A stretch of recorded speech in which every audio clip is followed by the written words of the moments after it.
Hello friends, कैसे हो आप सब। आज की कहानी है कुछ इस तरह। अरे रानी, ओ रानी, सो रही हो क्या अभी तक।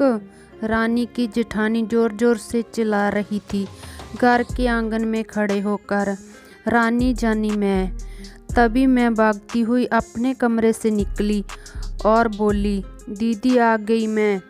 जेठानी बोली, रानी, तुम्हारा नाम रानी है, तुम रानी नहीं हो। मैंने तुम्हें रात में ही समझाया था कि सुबह को जल्दी उठ जाना, तुम्हारी मूंद खाई की रस्म में। मैंने बोला कि दीदी रात को नींद नहीं आई थी, जगह नहीं है ना, और मन में थोड़ा डर था कि सुबह आँख नहीं खुली तो। रजनी दीदी हंसती हुई बोली, रानी, मेरी प्यारी देवरानी, जल्दी से घूंघट कर लो, अगर माँ जी आ गई तो हंगामा हो जाएगा। मैंने घूंघट किया ही था तभी माँ जी वहाँ आ गई और कड़कड़ाती आवाज में बोली, चलो अब क्या जहीं गपशप मारती रहोगी तुम दोनों। हमने चलना शुरू ही किया था तभी माँ जी ने रजनी दीदी के कंधे पर हाथ रखा और बोली, पता है ना कहाँ से जाना है और कैसे जाना है।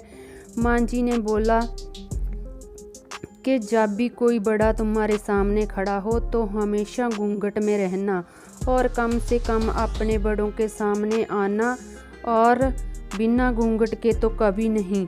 रजनी दीदी कुछ बोली ही नहीं, बस अपना सिर हिलाकर हाँ बोल दिया। मैंने भी बस अपना सिर हाँ में हिलाया।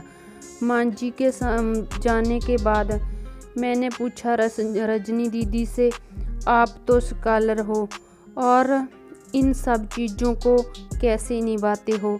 रजनी दीदी मुस्कुराई और बोली कि मैं थारे जेठ जी से बहुत प्यार करती हूँ, इसलिए अभी तक चुपचाप सब चीज़ें निभा रही हूँ।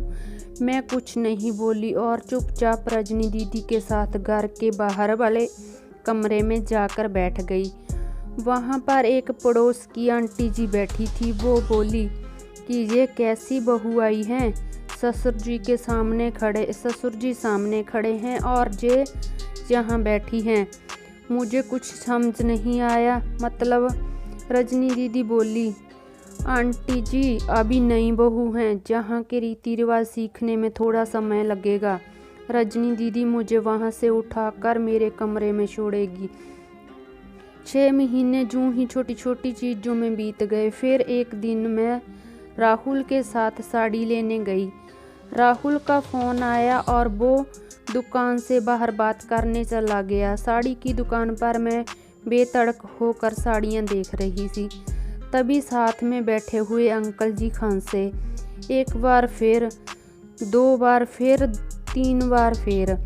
मैंने साड़ी वाले भैया से बोला कि भैया इन अंकल जी को पानी दे दो, बहुत खांसी हो रही है इन्हें।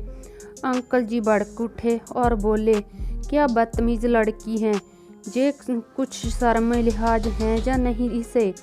दुकान पर हंगामा देख राहुल बाहर से भागकर अंदर आया और अंदर आते ही अंकल जी के पैर छू कर बोले, मामा जी आप यहाँ।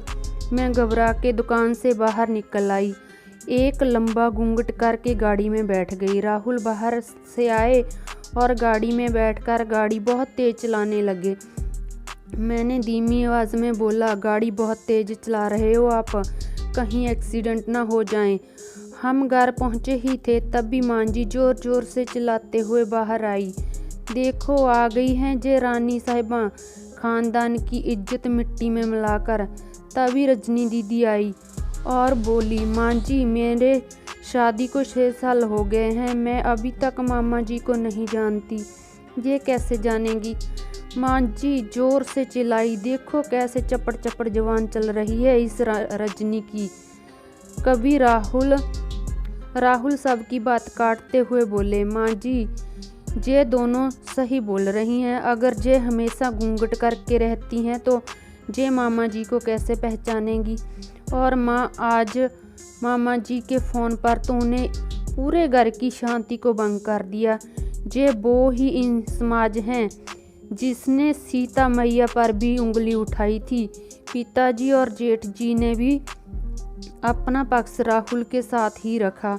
माँ जी थोड़ी देर सोचने के बाद वापस रजनी दीदी और मेरे पास आई और बोली कि तुम दोनों को अपनी मर्यादा पता है ना। मुझे उम्मीद है कि तुम कभी भी मेरा सिर शर्म से नहीं नीचे झुकने देगी। हम एक परिवार के सदस्य हैं, हमें हमेशा साथ रहना है। अच्छा वक्त हो या बुरा वक्त, हर सदस्य को अपनी मर्यादा पता है ना। माँ जी ने मुझे और रजनी दीदी को गले लगाते हुए कहा।